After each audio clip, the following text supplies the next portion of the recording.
When markets move, Stephen E. Orr takes the chair. From the White House to Wall Street, he's spent decades at the intersection of policy, markets, and real capital. And he's seen firsthand how institutions use data behind closed doors. Now, as founder of Quasar Markets, his mission is to pull those signals into the open so everyone can see what really moves the markets. This is Stephen E. Orr, Big Beat on Wall Street. Let's filter the future live.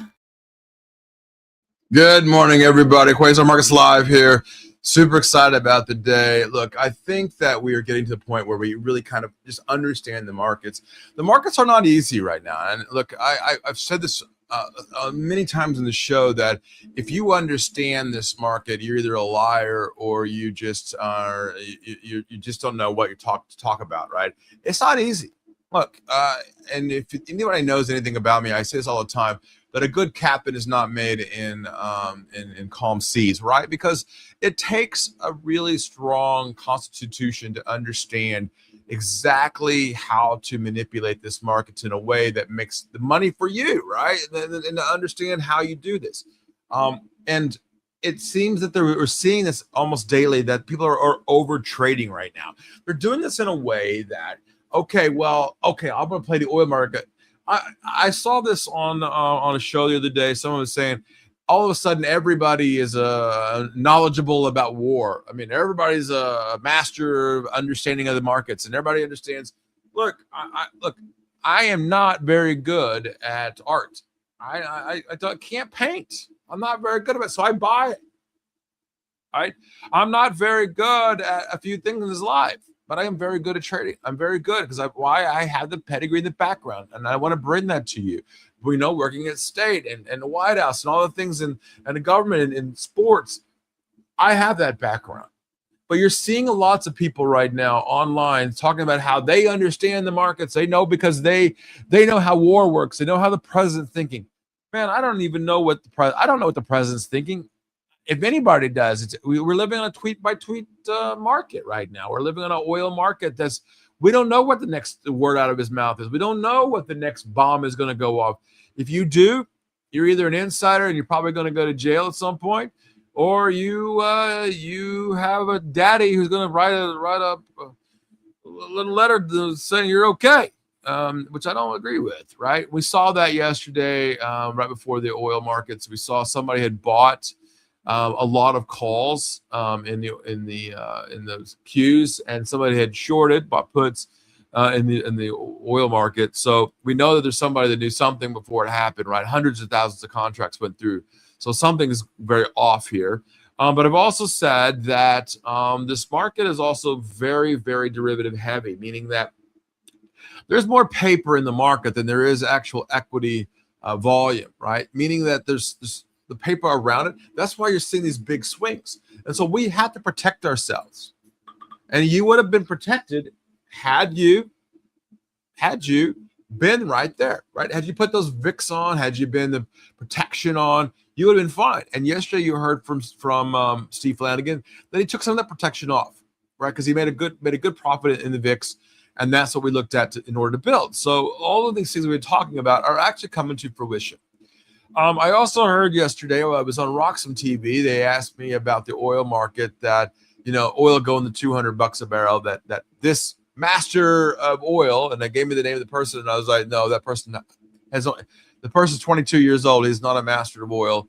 I grew up I have oil wells. You're not a master of anything, folks, right?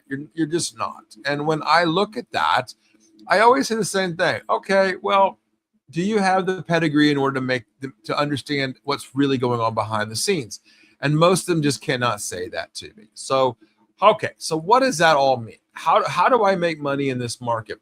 And yesterday I said this very clearly. I'm not in the market. I stepped out. I said, you know what? Let them fight it out.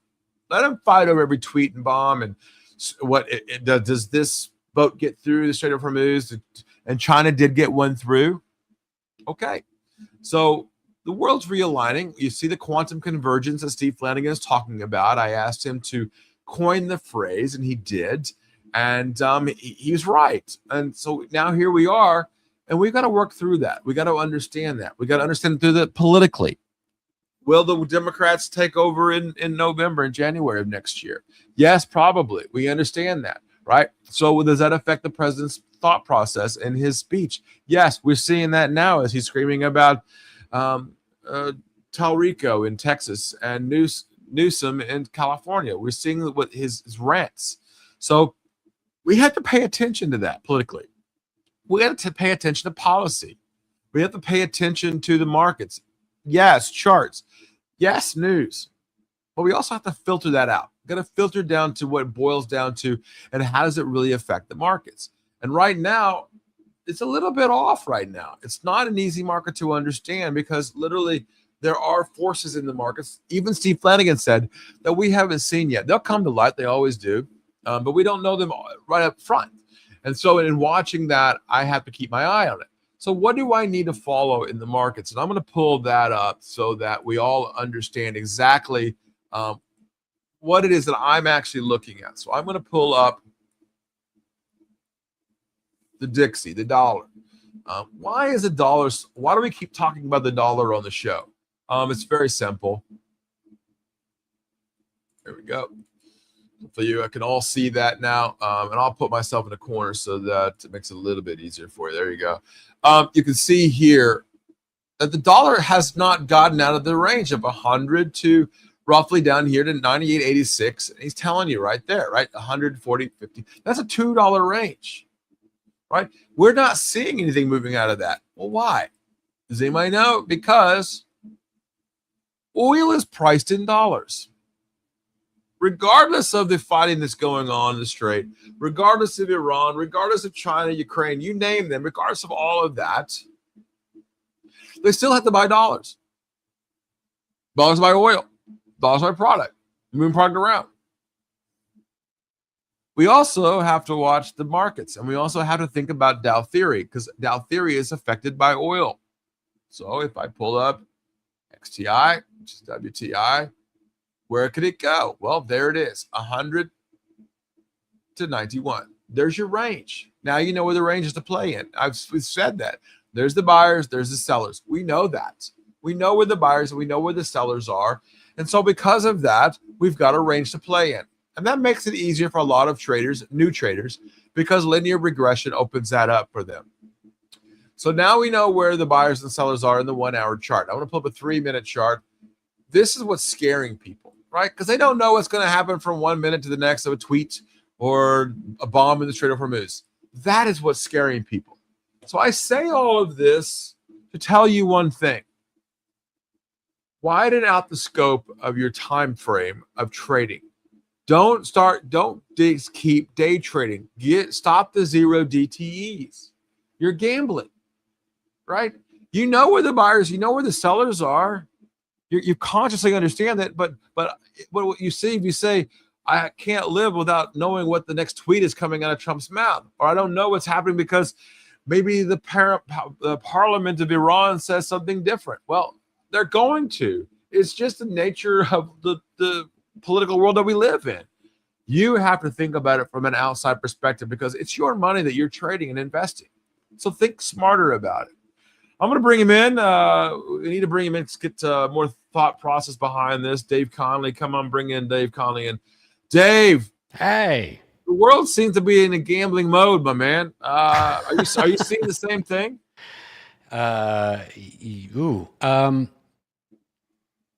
Well, I think gambling has some order to it, and we're in a very chaotic situation. You know, gambling has rules, and we are in a ruleless, chaotic space. The house always wins. I just don't know who the house is right now. And that's what we just said a few minutes ago, right? I just said that there are outside forces that I cannot see. Is it yesterday or 2 days ago we saw a reversal in the markets on Sunday night? We saw a reversal in the markets. Trump's, saying we're going to bomb the hell out of them, and then he backs off. Said, "Well, I talked to Iran's top level, and we had good peace talks, and they said no, we didn't." And somebody's telling the truth, but all of a sudden, we heard from Iran say no, but somebody bought a bunch of calls before, and then bought a bunch of puts before. They had knowledge before, right? And that's insider trading, right?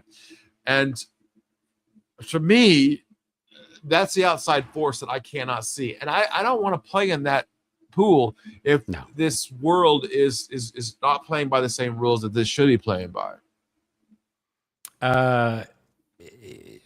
And that's, like, you and Jeremy Alexander Newsom, like you guys have told me over and over again that so much of the markets are based on feelings and how they move. And we are seeing massive swings, massive changes, ups and downs. Like people don't know because we don't, facts don't care about your feelings.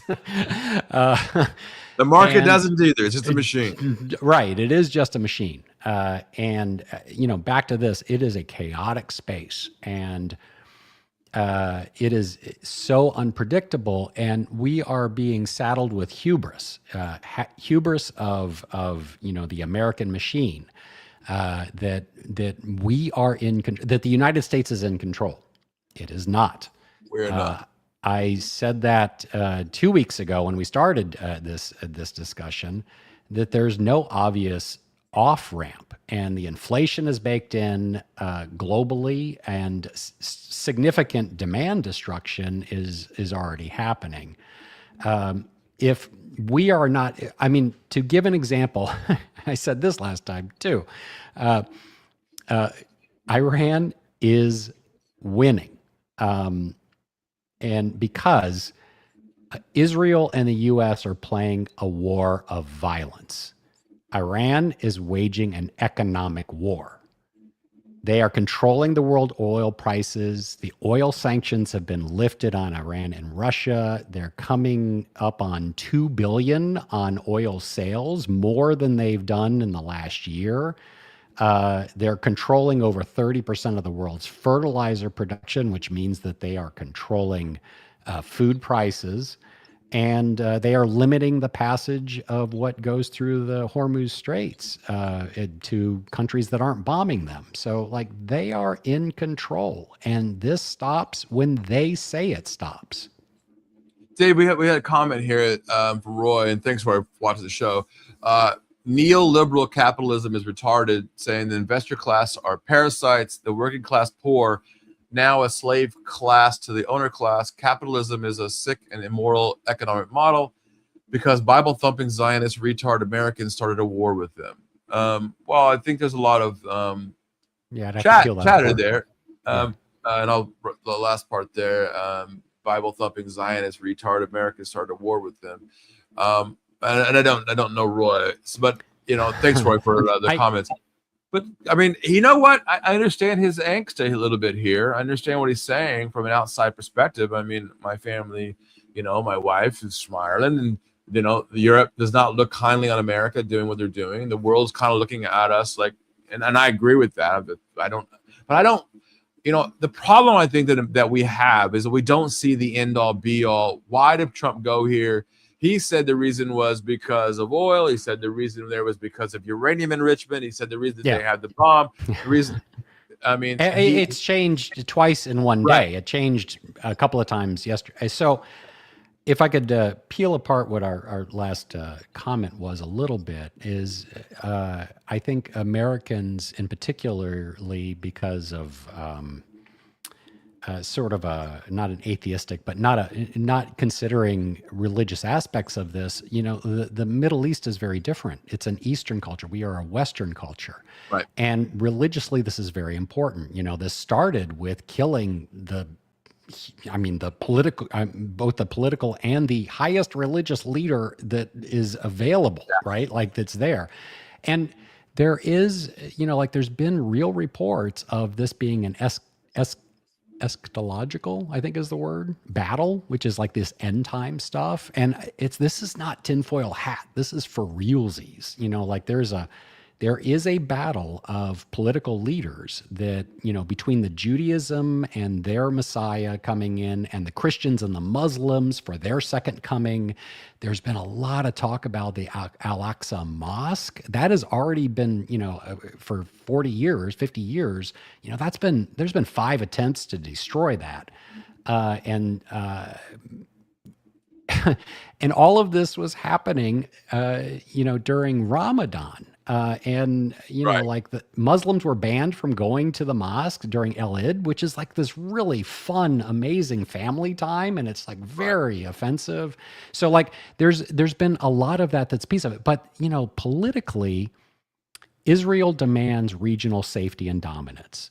Iran is fighting, existentially for their right to exist. And it's wrapped up in this religious ethno state and with two countries that have incredibly strong national identities.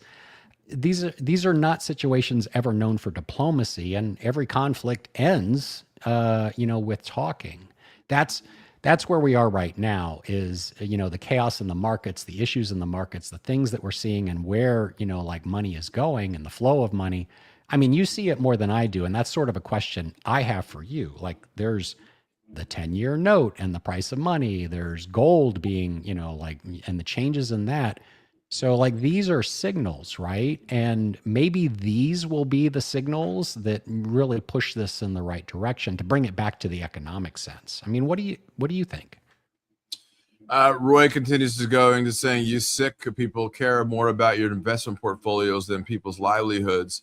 Oh, Using no. the housing market to get rich while contributing nothing to society is sick." I mean, obviously Roy's ranting this morning a little bit. I understand. I can feel. Yeah, that's And, okay. he's not. Yeah. He's not wrong. I mean, there's a lot of rants going on, and and Roy, if you're talking about me, I can tell you 100% wrong about me. I do 100% care. I come from Southern Illinois. I do care more than you can imagine how much I care. That's why I have this show, right? Is that we have to understand the markets in general. We have to understand people and get along. So he says capitalism a disease that leads to corporatism. Capitalism is what also made us who we are as a country, and you can debate that. I can understand that. I mean, there is a realignment that's happening, both politically, certainly like institutions, whether it's like Bretton Woods and the Jamaica Accords or UN or EU or NATO. Right. Like there's a big realignment, and that's also economic, right? Like we see that with AI, we see that with demographic changes, Right. regionalism going from globalism. Like, yes, he is articulating in I think in his own way, the feeling like this isn't working. And that is true for everyone. Like And I everyone think is sort of looking. that's why we're having these feelings, right? That people are unhappy. Yeah, Yeah, I of mean, course. and I understand, Roy. I mean, in a lot of ways. I mean, I'm a very happy-go-lucky kind of guy, and things just don't seem good. And when you have a president at a 34% approval rating as of yesterday morning, like that's really low. Like that means you have no mandate. You are literally stuck in a corner. And Congress is even less. It was a 8% approval rating. That's like Right. it's terrible, right? Right. And Roy is going on to say lobbying is literally legal bribery. I agree with that. I live in DC. I'm not going to disagree with him on this, all right? But at the same time, he's right about housing. I mean, housing is a mess right now, right? And I think affordable housing is very important to people. I mean, I'll pose this to Roy in a lot of ways. Roy, do you feel like civil war is coming? Do you think that a bigger war around the world is coming? Do you feel that your feelings today? Do you feel like they're going around the world all over the place? He's not saying APEC shouldn't exist. I don't agree with that. I think every religious can have their own. They can have their own thing, right? I don't. That's silliness. But that's. I'm sorry, people. But that's gone too far. But in regards to this, I'm not political or not religious in that side of it. But I'm a Cardinal fan in baseball. There should be Cardinal fans, and we should have a Cardinal club, right? So I just to bring it back, because I think we get in this like black and white, like APAC shouldn't exist, and like registering as foreign agent and saying that this is a lobbying arm. And more importantly, the Israeli government, and I'm saying the political class, the Israeli government has done this dreadful job of conflating the political state with a religion. And that is such a, like that's not how I was raised. Like that's No, absolutely. Yeah. that's creating a theocracy, and that's tough. Yeah, and Amber now saying that a revolution in America is imminent. I don't disagree with that. Really? Tell me why. Yeah, I don't disagree with it, but I think the word revolution is a little strong, right? I mean, it's what does that revolution mean? Is it guns? Where we actually had like the movie Civil War come out. I don't think that'll ever happen in this country. People just don't. I heard a We're too comedian. busy, man, playing Xbox and Nintendo and everything. We don't. We got Netflix to worry about, right? I mean, yesterday I'm laying in bed, right, and I had to go to Amazon because I wanted to watch, MGM, and I wanted PBS documentaries, right? So I had to add it to. That was more important to me last night and getting some sleep, so that I could be on the shows and bring the power here. But I like, what, Dave, the thing is, people are talking about this now out in public, and I like this side of it because you know what, this is how investments happen. And no, we're not here just to. It's here to make other people wealthy too. And this, it's not a you versus me or them versus us. We can all live. I mean, I love living in Key West because it was one human family, and we just need to learn how to get along with each other. I never thought the country was run by people who ate babies. Of course not. We know. I mean, but you know what? So you made a point. Their Q was a big deal. How the hell did Q become a thing in this country? Because simple-minded people. Simple-minded people. Well, and a tremendous amount of trust was built up in for the Republicans and Trump and his, all of that and the MAGA coalition. Be like, look, just release the files, release the Epstein files, like let us see it all, because like we really believe that that people have all this power that we didn't elect, and it's like you're one of us, like you're supposed to be defending of us, and an enormous amount of trust was lost and is still lost by like, look, just lay it all out. We want to see this. We want to know where these pressure points are happening. We want to see behind the curtain. And then it gets released, and it's like full of like a lot of weird stuff. And I'm like, oh, and we've let it go in a lot of ways. That I mean, if anybody really wants to understand what's really going on, go watch the movie Wag the Dog. Right? For sure. Right? You'll understand exactly what's happening. Right? Start a war, and it's happening. Right? Yeah, we've not won. It'd be Venezuela too. I mean, we went into Venezuela. Cuba is like living in southern Florida. Like that's a thing now, and we are out and out doing war crimes on that country. Like they are they are losing the power in their country, and the entire grid is going down. I mean, babies in the NICUs and people on on respirators, and like people going through operations. That's just that. Think about water treatment. Think about all the things that require traffic lights. All the people, and we are doing that, and that is like bonkers. Come on. And we're not even talking about that because we have bombs flying in the Middle East. So let's talk about revolution. Like America is very good at having a revolution every 2 to 4 years. Like we do it, right? And we are not seeing that happening because every time we vote for change, the same dude comes in. It's just a different party, and they do the exact same thing. Same, all of them. Obama. I worked for the Obama administration. I really believed it. It's like, God, stop bombing Afghanistan. Right. And so much trust has been lost. I heard a comedian say that, and just made me laugh. He said, "We're too fat to have a revolution." I remember. Yeah, that's right. Yeah. So revolution. Like how is it going to happen? Like it. And I beg you guys to read more about American history. We have gone through really, really ugly, dark times. Like my parents, going through just the craziness of the 60s and the 70s. Yeah. I mean, like crazy talk. So this is nothing like that. Is it going to get worse? So? I think we do. It's may you always live at interesting times. I mean, I think we live in a very interesting time. I think domestically, I'm talking about that.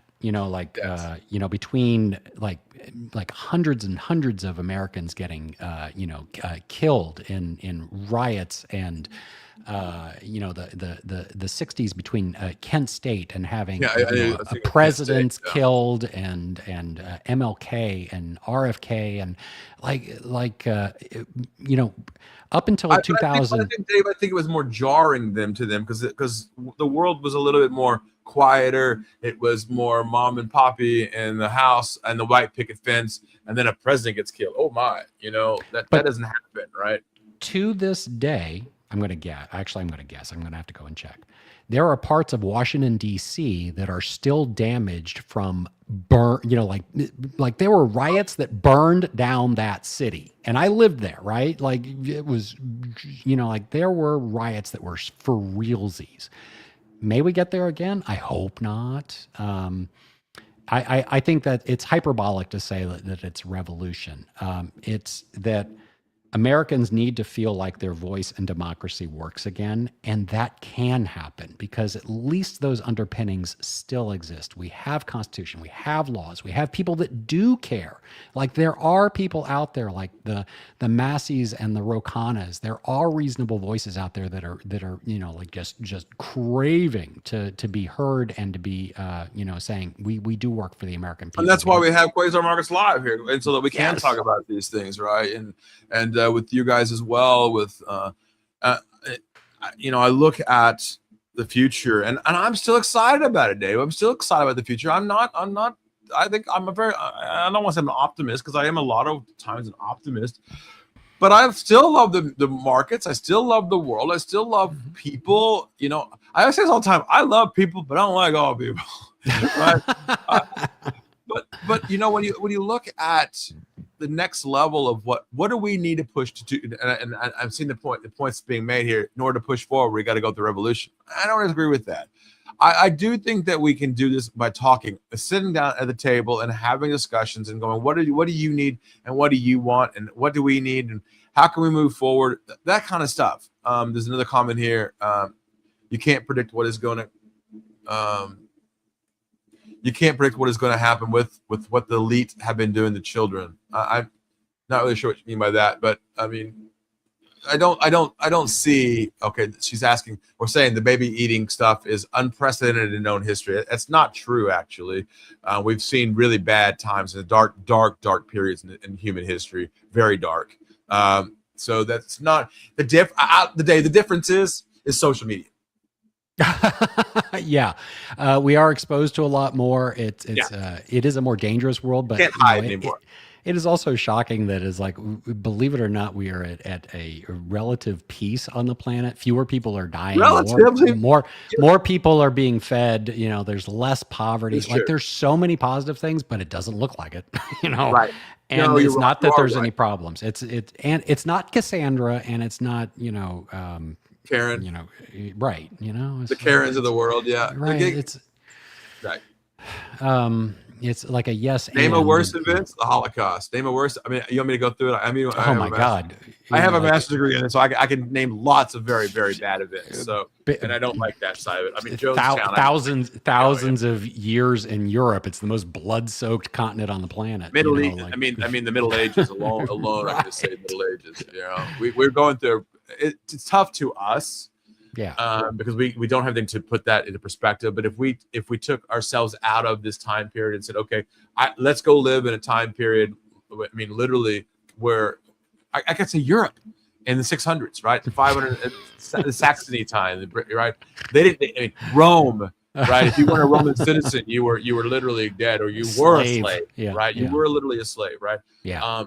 And yes, they were eating everything back then. Oh my God. Yeah. Right. So there are many periods, but in modern times, I can tell you the Killing Fields. I can say the Khmer Rouge. Right. I could talk about a lot of Stalin. There's a lot of things here we could talk about. And it, just because it's in the past, it doesn't discount how we're feeling today, right? Like markets aren't open right now, and like I said, it should be a quiet day today as we wait on some more news. The mass slaughter of the Native Americans was bad too. Yeah, right. There's a lot of times, right? The Trail of Tears. And like I said, we could talk about a lot of period, but we don't like that because we as a country and we as a world should be moving forward from this, Dave. Well, so let me ask you. You're my money brain. Let's just let's just say that Epic Fury is like this great success, right? We already know that inflation is kind of baked in. So like, what's the,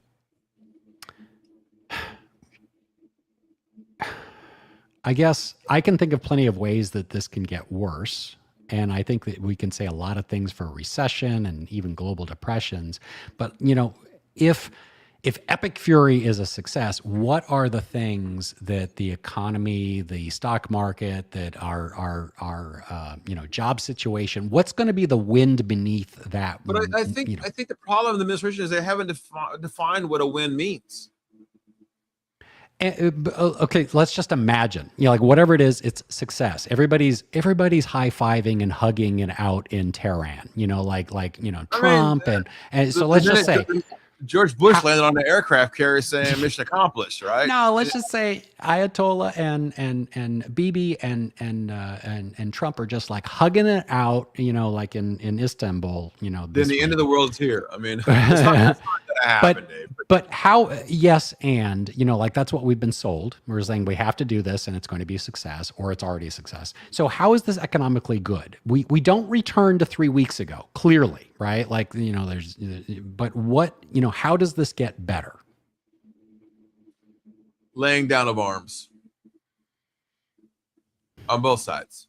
We don't. The Strait of Hormuz is open back up. We get back to. We get back to the talking table. That's what NATO was invented. That's why the League of Nations was invented and eventually became the United Nations. We got the talking, and talking has gotten through a lot more than what people think has happened, right? Russian deputy finance minister says the Russian Ministry of Finance is not considering changing the oil cut-off price for this year, meaning that they're going to continue to do what they're doing. So, yeah, it makes sense for Russia. Because Russia is the supplier of nat gas to Europe, right? If they cut off nat gas to Europe, then Europe's in trouble too, right? They're changing the cutoff price for this year. You know what? Actually, we forget Ukraine's actually still going on, and the Ukrainians this last weekend were trying to take out one of the oil and natural gas. Now that Qatar Energy now says 2 LNG, that's liquefied natural gas trains, and 1 GTL train has been damaged at RAS Laffin. So we're hearing reports of something going on right now. So there we go. There you go, guys. I mean, we break the news right here too in front of you guys as well. So let's make sure we're all on the same page. Let's keep the comments coming. I love it. We don't hold back here. We speak our mind. We let everybody talk about what they want to talk about. And I think that's part of the problem, Dave, is that we don't let it. And I think I feel Roy's pain when people don't listen to him, right? Yeah, he may be speaking a little bit off of cuff here, but it's real though. It's real. He's feeling it, so he needs to be able to chat about it, right? And that is the problem with a lot of people. They don't let them let their opinion out. And is it every time in the voting booth? That doesn't work that way, right? You need to have comments and talking points and be able to talk through the situations. I was speaking to my, young nephew yesterday, like he's just entering mid-career in his late 20s and he has a great job, but he's like, man, affording a house was like a huge stretch, and like all of his friends can't, like it was him and his wife, working 2 big, jobs trying to do that. And most of his friends are just being crushed by debt. And they're asking like, all of this money is going to this stuff in the Middle East and wars everywhere. It's like, God, like $200 billion is being asked for by the administration to fund the war. And the president said, I don't even care if the war is over. I still want $200 billion for the military. I mean, that after $1 trillion. After changing the name of it from Department of Defense to Department of War. Yeah. We're gonna put $1 trillion into this, and we need $200 billion more. Really? We should have known when he changed the name to Department of War that we were going to go to war. Well, I think I was hearing plenty of analysts saying, "Well, you don't ask for $1 trillion budget if you're going to sit on your hands," and like that is. I think it was one thing that maybe it was Kennedy. I don't know. One of the guys I like, listening to said, the main job of a president is to keep the leash on the gods of war. Like that's because that's what it's built to do. If you're built to do one thing, then you're going to do it. And the guy that running the show at the Department of Defense is not somebody that really needs to be there. Now Fox News contributor. Very strange when he's talking about like no quarter. It's like, do you know what that means? That's not good. It just unconditional surrender. It's like, do you know what that means? It's like, that's worrisome. But I don't know. I have no insider knowledge on any of that world. I just know that it doesn't feel like competent hands are at the stick. And, like if this was a Kamala Harris administration, I don't know if it would be that different. We might be in this exact same space. Yeah, just interesting you say that. Different flavor. I don't know. I think that's a question that we should have said to her. Say, hey, how would you have done something different? She's going to say, I would have done everything different. But would she have though? I mean, the decisions are still in her hands. I mean, there was Bank of England leaders say the fog of uncertainty in which we always operate cannot be used as an excuse for doing nothing. So I expect the Bank of England to hike some, at least. I mean, we're hearing now at least 2 or 3 times this year. That makes housing even more unaffordable to people. And I feel what Roy's feeling now for people that's saying, because right now the 10 years at 4.4%.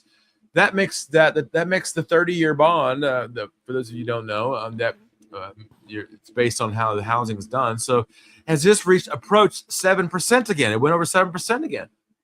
I mean, the amount of money from 6.5% to 7% on a $500,000 home is like something like $3,000 a month extra, just because of interest rates. So are we going into stagflation? Oh no, you know me. I've already said that stagflation is we're already here, right? It's baked in. What Dave was talking about is where inflation goes up and job losses continue to fall, and that's literally the worst economy that you can be in. So I've talked about that extensively. I was in New York. I was talking about that on Wall Street several times, Schwab and all those places I'm on. That we're in stagflation, folks. But there is an argument that we're not in the 1970s stagflation of oil crunches and worse periods, right? We know. But yes, we're in a mild form of stagflation here. Good times. And, like there was a lot of burnout that had to happen in the 70s. I don't have a strong, like I was super young on that. But, I remember gas lines and things. Now, okay. So let's put a little bit of happiness in this, like a little bit. Please. So the U.S. is going to feel all of this the least. Like we already have a lot of the fertilizer purchased.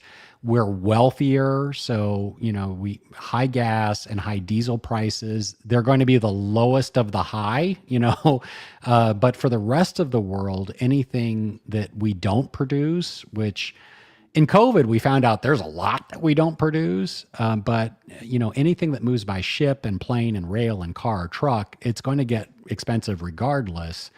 I haven't heard that chip companies are hurting because they're out of helium or, like high grade nickel isn't going into batteries because they don't have sulfur.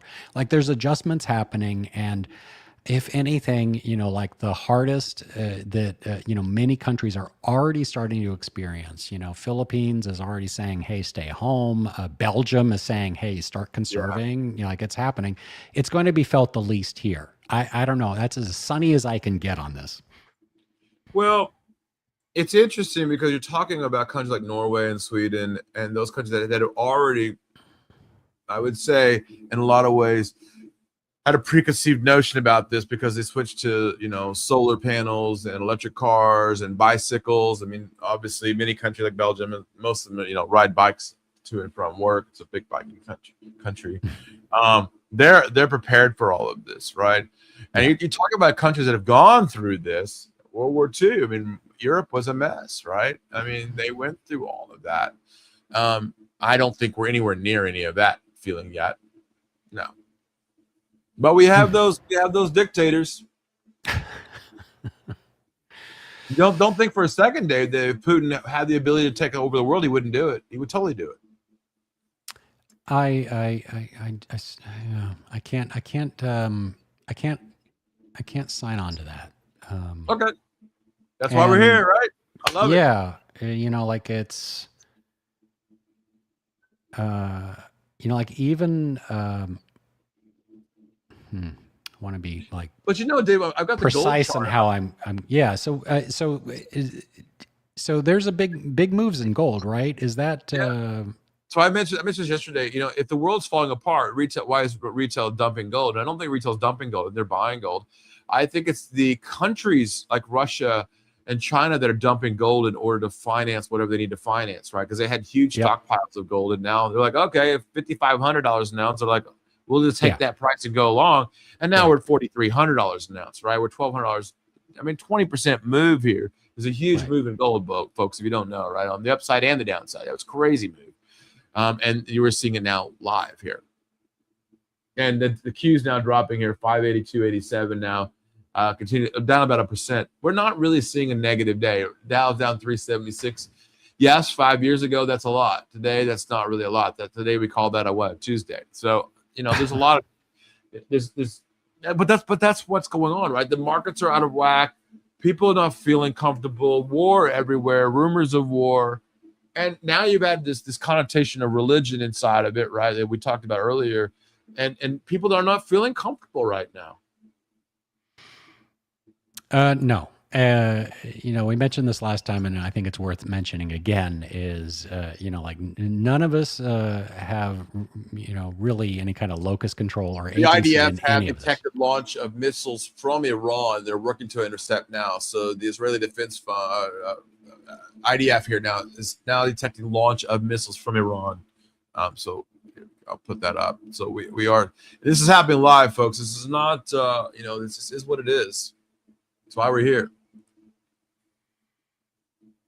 So we don't have any agency, like this is about hugging up your friends and family, touching grass, managing your intake of social media and news, not to bury your head in the sand, but you can, it's letting your representative know that spending another $200 billion on anything is a hard no, and we don't have it.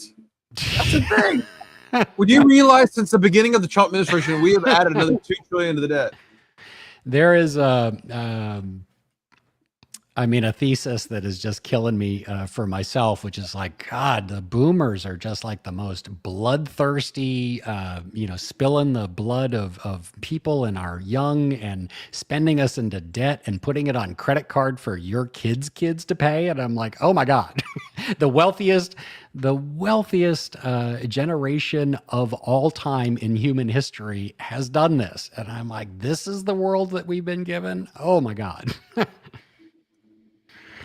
Canada has now asked oil sands firms to delay the turnarounds on Bloomberg right now, because Canada has a lot of fracking going on in that midsection of the Alberta side, and I'll post that too as well.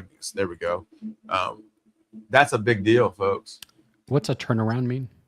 Meaning if an oil company is down, they prefer not to help pick them up, but instead go into bigger companies that are already set up and help building them up, getting more oil out, and not wasting time on trying to get a company up and running.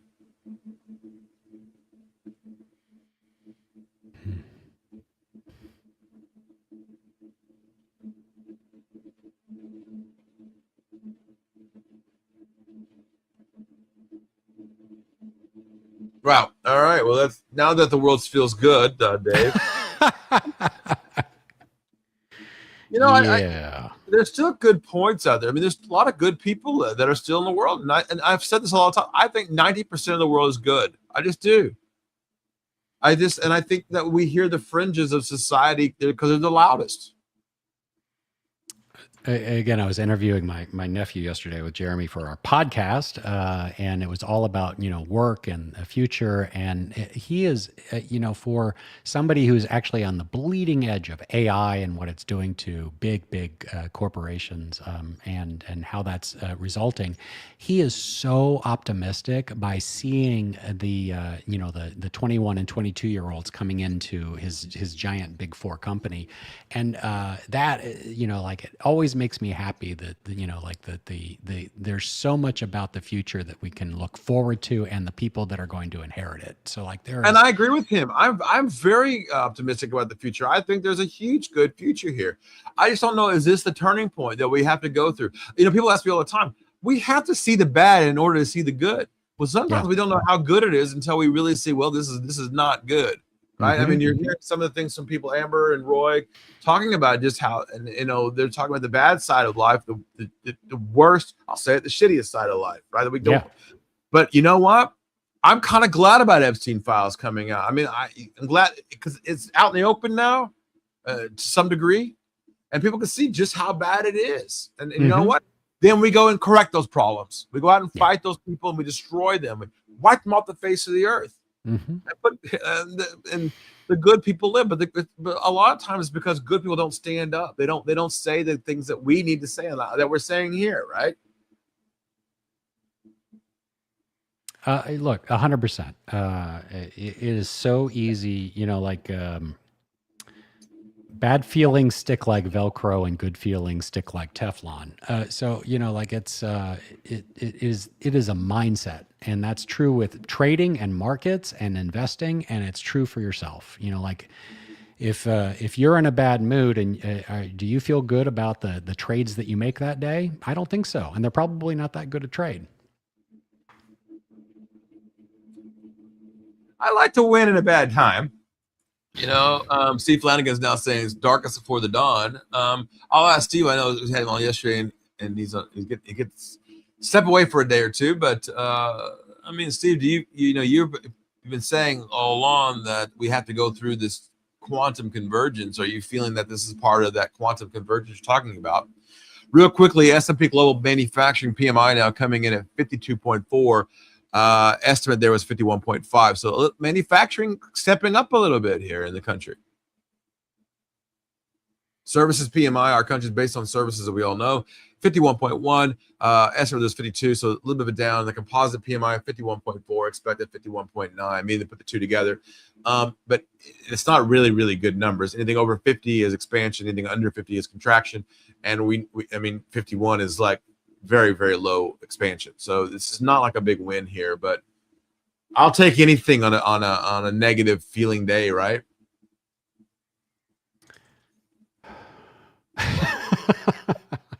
Yes. Well, here's a positive. Mr. Newsom and I did our first Quasar show yesterday. Oh, I'm looking forward to that. It launched yesterday afternoon.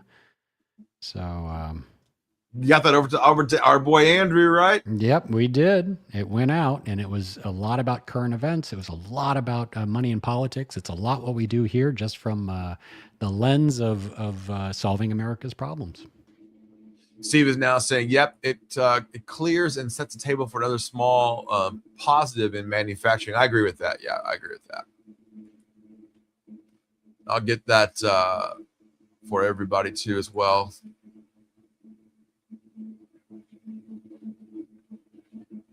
We appreciate everybody watching today. This is really good. I like the numbers.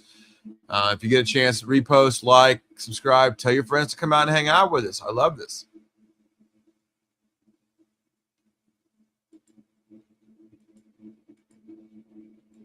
And I'm going to put the link out here, the speak that, there we go.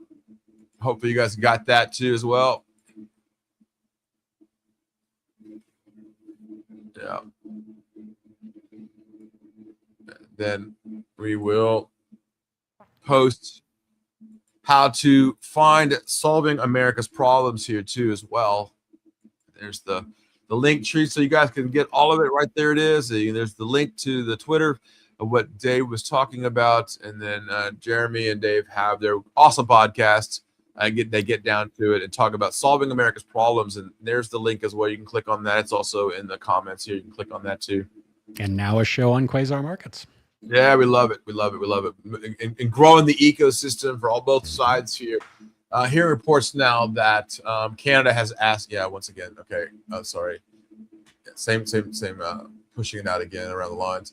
And U.S. workers now more struggling than thriving, according for the first time since Gallup began tracking. 49% of workers feel like they report that they're struggling in life. Let me just pull that up.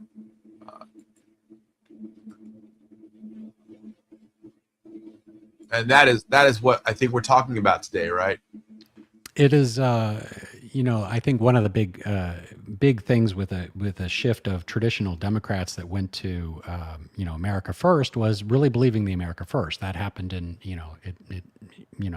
that was the first Trump administration, and then, getting unions on board for, this second round and having, record numbers of young people and independents, and even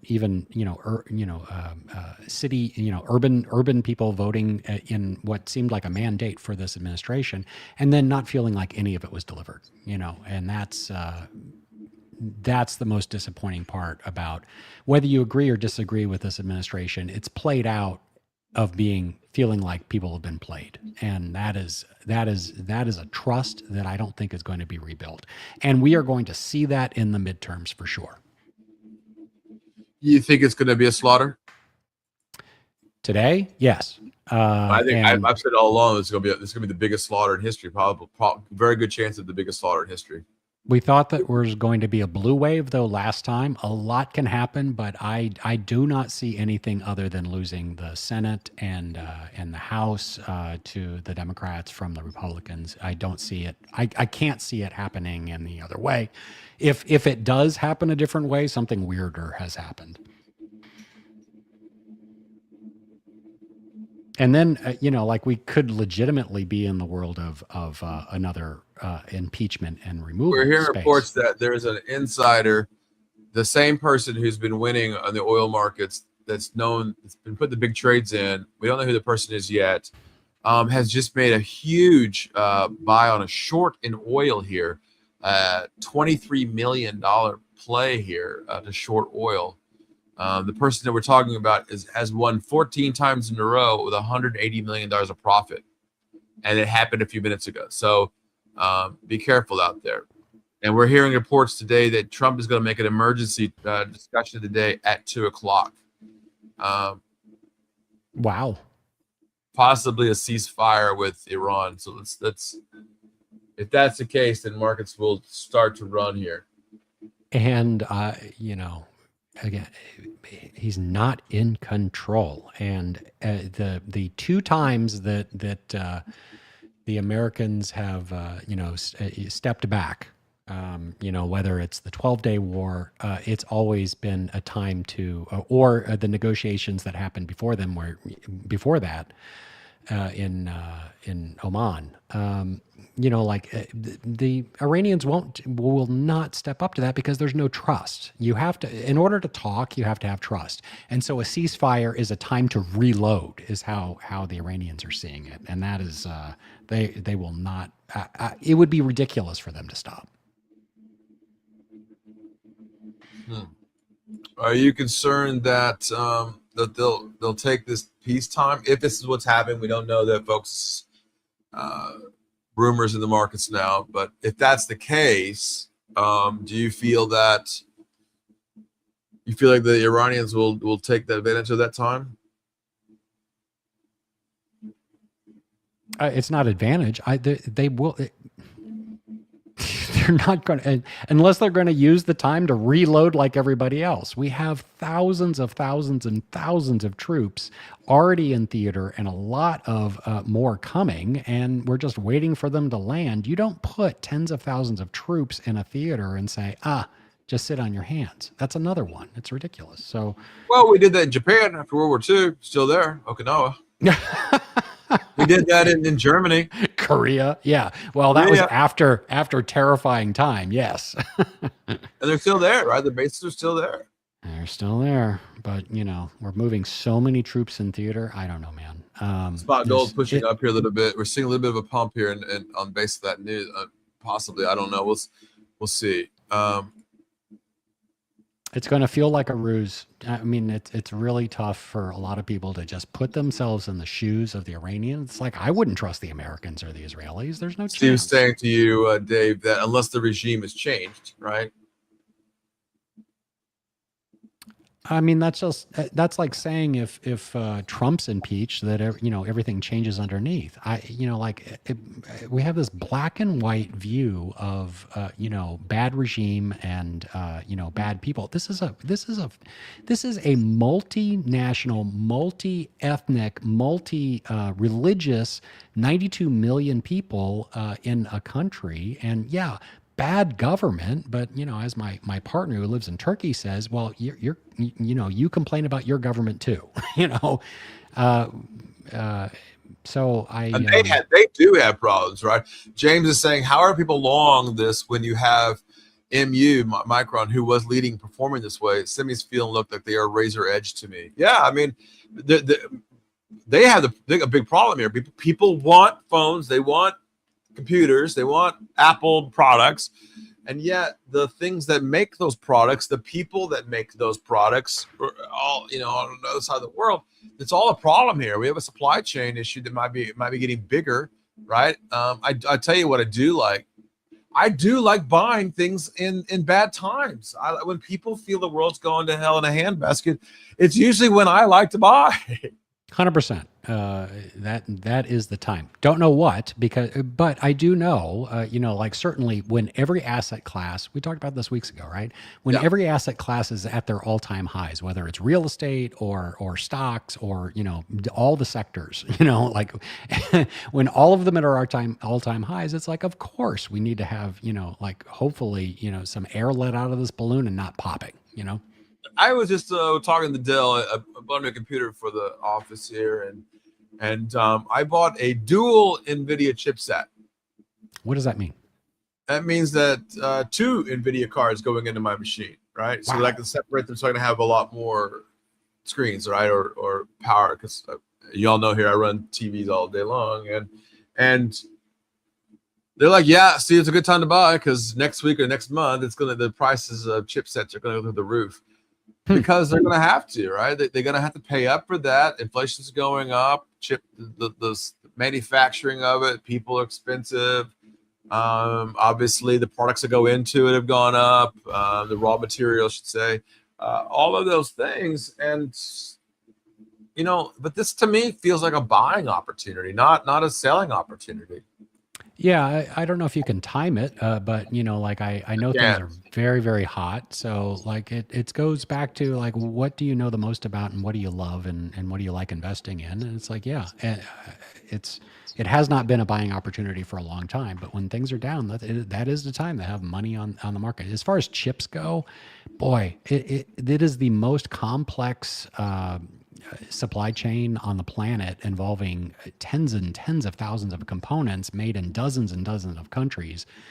You're gonna have to wait for the experts on that one, but yeah. I mean, I like, this is a weekly chart of NVIDIA. I mean, where the price is at, right? The 170-ish, and we're almost there. We're 174, and I think you're right. Why time it, right? Just know where your buys are. Don't go, as Steve Langan tells you, don't go full boat. Dip your toe in the market. And I do, what? I like this idea here. I really do. I like this buy here. I think I'm going to do it. But I also like MongoDB here. I think MongoDB is getting closer to my buy opportunity here. Now, for me, the true buy opportunity is 200. So if it has a big drop day, then I'm in. But Will Caribbean, we've talked about it, right? I've made tons of money on this show, right, on RCL, back and forth, right? People aren't stopping cruising. They're still going out, and the rich are still rich. They're still doing their thing. Take advantage of these situations, folks. Yeah. Netflix at 92. I mean, wow.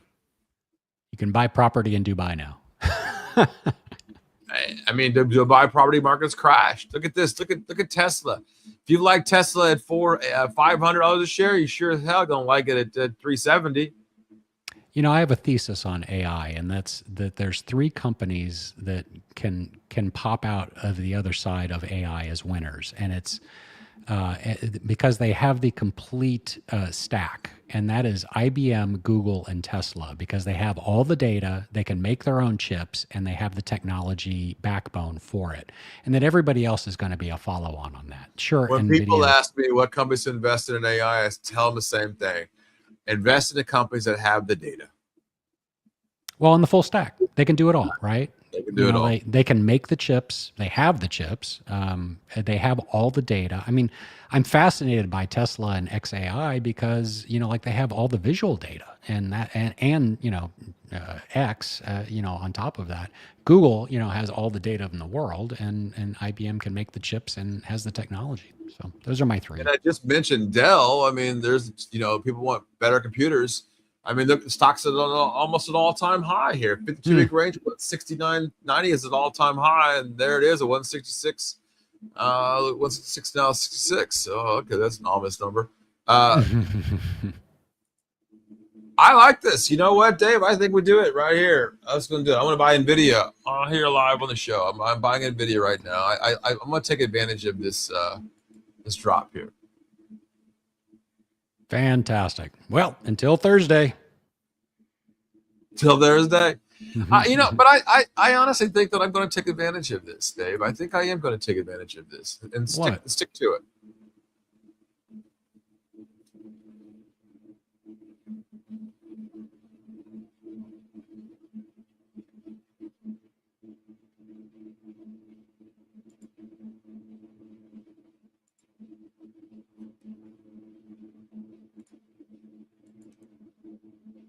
I'm not seeing anything in this market. The Dow's only down 200 points here. Like, what the heck? It's not that big. 281. It's not that big of a deal. It was down more than that. People are chilled out. I'm going to take advantage of this right now, folks. I am going to start buying NVIDIA right now.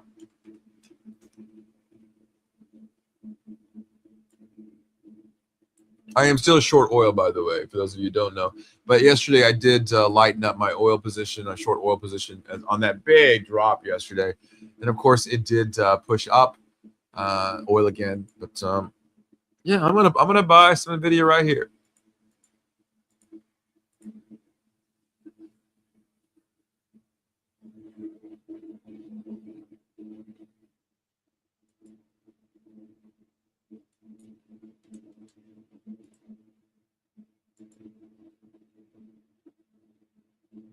And I'm going to ignore Steve Flanagan in my head right now, but I'm going to go a little bit bigger than I expected to go on NVIDIA because I kind of like this. I kind of like this position here, and I will let you know. I'm putting a market order in. Should be almost immediately, but yeah. All right. Well, I'm going long NVIDIA. Love it. Tick up 600 right now. Actually pushing up higher a little bit. Q's trying to push here.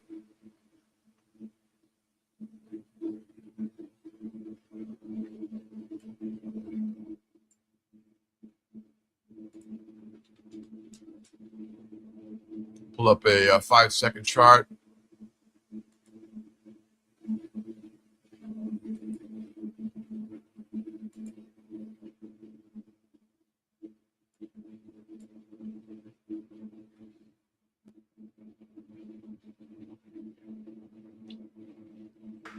Aluminum and platinum and all up. Precious metals. 43.95 now on gold. Gold is not. I mean, it's down another $11 today. Silver under $70 an ounce, 68. That's about where I said we should be, around 65 to 70, somewhere in that range. And here we are. Yeah, I like this. And if that big position, okay, for those of you who don't know, 174.99 is where I'm in at on NVIDIA. I just don't, I'm going to hold for a little while too on this position here. So, because their data center revenue, we just talked about that, year over year is up 68%. I mean, they know how to make money on the data centers.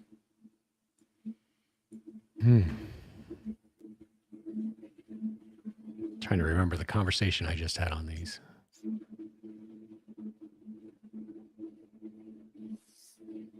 Boeing is down 1.56% now, talking about that on CNBC here.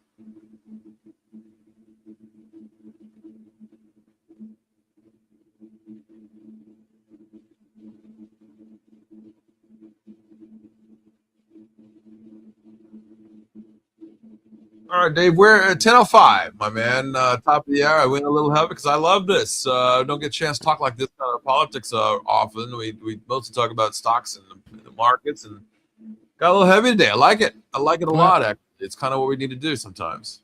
Well, that's what this is about, is just, seeing the intersection of money and politics. I wish I was talking about tariffs and not this. So, like my job has been busy with interviews and conversations. So, I'll be here. I'll keep on keeping on.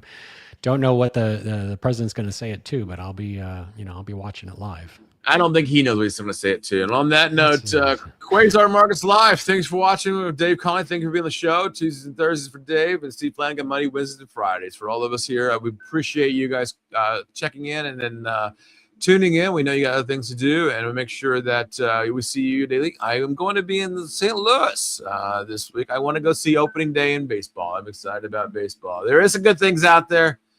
Going to see the Clydesdale run around the bases. I'm excited. All right. For those of us from Quasar Markets Live, we'll see you right back here.